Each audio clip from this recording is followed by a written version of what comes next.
1. What is the minimum passing score required on the combined quizzes during CPST certification training? A 80%, B 84%, C 90%, D 75%. 2. How long is the CPST certification valid before recertification is required? A 1 year, 2 years, 3 years, 5 years. 3. What does latch stand for in child passenger safety? A. Lower anchors and tethers for children. B. Latching attachments for transporting children harnesses. C. Lower anchor technology for child holders. D. Lock and tether child harness. 4. What is the maximum combined weight, child plus car seat, for using lower anchors in most vehicles? A. 40 pounds. B. 50 pounds. C. 65 pounds. D. 80 pounds. 5. Where should the chest clip be positioned on a child in a harnessed car seat?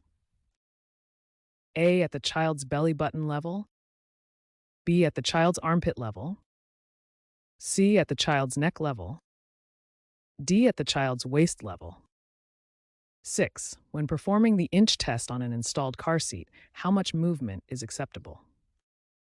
A. No movement at all. B. Less than 1 inch side to side or front to back. C. Less than 2 inches in any direction. D. Less than 3 inches total. 7. On a rear-facing car seat, where should the shoulder harness straps be positioned relative to the child's shoulders? A. At or above the shoulders. B. At or below the shoulders. C. 2 inches above the shoulders. D. 2 inches below the shoulders. 8. On a forward-facing car seat, where should the shoulder harness straps be positioned relative to the child's shoulders? A. At or below the shoulders. B. At or above the shoulders. C. At the child's neck level. D. 2 inches below the shoulders. 9. What federal safety standard regulates child restraint systems in the United States? A. 8. BFIA 13. CFMBR 2. 5 ISS. 10. When is a tether required for a forward-facing car seat installation? A. Only when using latch lower anchors.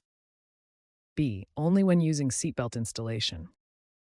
C. Always, regardless of installation method. D. Never, it is optional. 11. What is the purpose of the pinch test when securing a child in a car seat harness? A. To check if the chest clip is positioned correctly. B. To verify the harness is tight enough at the shoulders. C. To ensure the car seat is installed correctly. D. To test the strength of the harness webbing.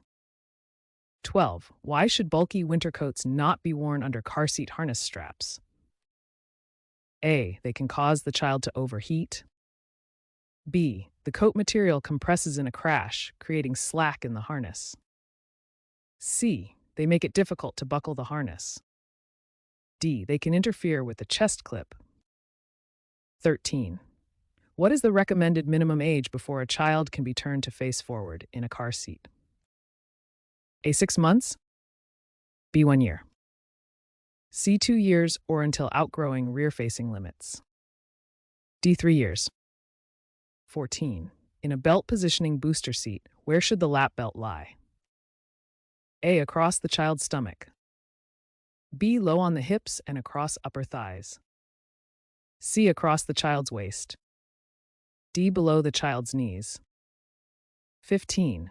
In a belt positioning booster seat, where should the shoulder belt lie? A. Across the neck. B. Under the arm. C. Across the center of the shoulder and chest. D. Behind the back. 16. What is a car bed primarily used for? A. Children who have motion sickness. B. Premature infants who need to lie flat due to breathing issues. C. Children over 40 pounds. D. Children transitioning from rear-facing. 17. At approximately what height are children typically ready to use a seatbelt without a booster seat? A. 4 feet 5 inches, 53 inches. B. 4 feet 9 inches, 57 inches. C. 5 feet 60 inches. D. 4 feet 48 inches. 18. What year did latch become required in all new vehicles and car seats in the United States? A. 1998. B. 2000. C. 2002. D. 2005. 19. Which of the following is not an acceptable method for installing a car seat? A. Using lower anchors only.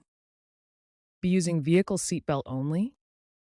Using both lower anchors and vehicle seatbelt simultaneously. D. Using lower anchors plus top tether. 20. Where is the safest place for children under 13 years old to ride in a vehicle? A. Front passenger seat. Back seat.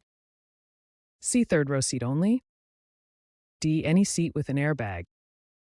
21. A child has outgrown their forward-facing car seat harness. What is the next appropriate restraint? A. Seatbelt only. B. Belt positioning booster seat. Rear-facing car seat. D. No restraint needed. 22. What should a CPST do if a car seat has been involved in a moderate to severe crash? A. Continue using it if it appears undamaged. B. Recommend replacement of the car seat. C. Only replace if visible damage is present. D. Contact the vehicle manufacturer only. 23. Why is it important to register a car seat with the manufacturer? A. To receive warranty information. B. To be notified of recalls. C. To receive discount coupons. D. To validate the purchase. 24. How many different types of seat checks must a CPST complete for recertification? 3. B. C. D. 6. 25. What is the minimum number of continuing education units CEUs required for CPST recertification? A. B6. C8. D. 26. In a rear-facing car seat, where should the top of the child's head be relative to the top of the car seat shell? A. At least 1 inch below the top. B. Level with the top. C. 1 inch above the top is acceptable. D. 2 inches below the top. 27. In a forward-facing car seat, what indicates a child has outgrown the seat by height? A. The child's shoulders are above the highest harness slot. B. The child's feet touch the vehicle seat. C. The child's head is 1 inch from the top. The child's knees bend over the edge. 28. Which type of car seat can only be used in the rear-facing position? A. Convertible car seat. B. All-in-one car seat. C. Infant-only, rear-facing only car seat. D. Combination seat. 29. What is the typical duration of the National CPST Certification Training course?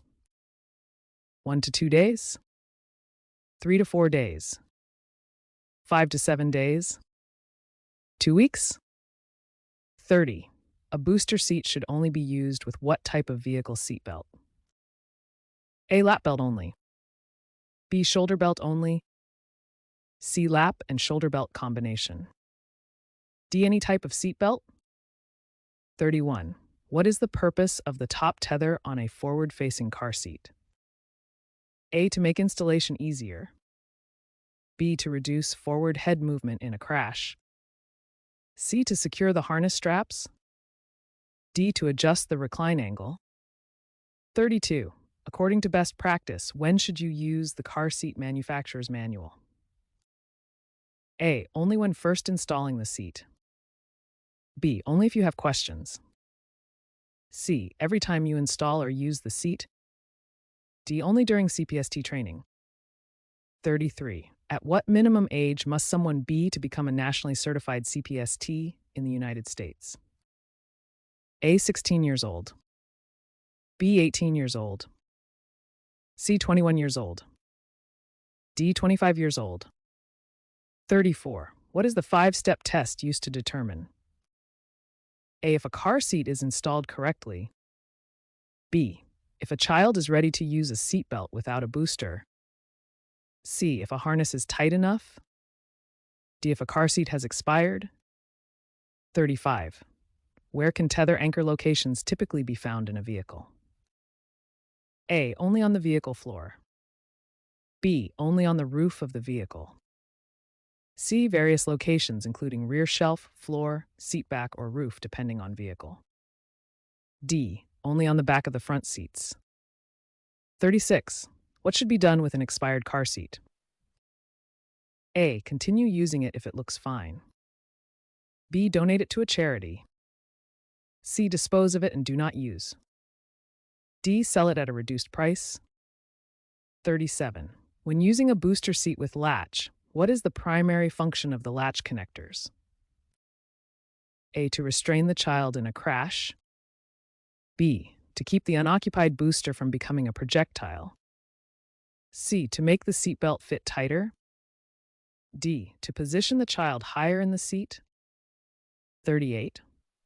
What type of additional training is available for CPSTs who want to learn about transporting children with special healthcare needs? A. Advanced CPST training. B. Safe Travel for All Children course. C. Special Needs Certification Program. D. Medical Transport Training. 39.